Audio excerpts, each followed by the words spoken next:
Chairman w'abasajja abalya ku musuwa gwabwe Sami Mighty Family. Lero nzize n'obukodyo buna. Abasajja bwe tukozesa abakazi okutulowoozaako ennyo.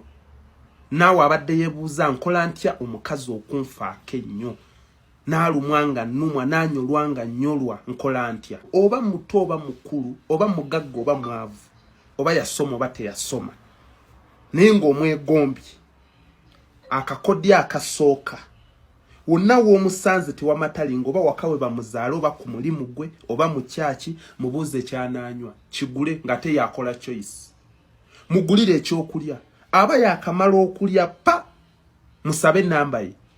Musindikire $3 ke kakadde nga kamu ake Uganda. Mugambe oyo transport. Wonna we naabeera baby jangu ndabeko oli mukazi mulungi. Amazima ga Katonda ne w'omugamba nti oli mu wooteeri ennene mu kibuga Ukraine ajje muli ekyemisana aganyabo omukazi ajja. Si ku transport gwe wamuwadde.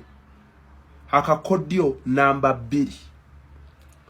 Wofunanga chance ne musinkana n'akuwaako tomwekubyakubya tomwerisaliisa mukube boy va ku kifi. Awoyita ne bajjajjabo bakuyambewo okoola ne bamweya najja kwatireko mukube muleke mu kkubiro. Omulundi gwo gusooka. Abenga akuba ne sikyakyala. Aba akyakuba sikyakyala pa kabe ekizibu. Nga kinene. Ngononya miliyoni 5 zimwewoleeko nga 3 ajja zeewola ajja zikuwa. Omukazi w'amala okuwa sente ze n'azikuwola n'alowooza ku smart wire. Nalowooza ku sente ye y'ekikazi gye yakuwola. Aba talina musajja mulala gw'alabe ebbali.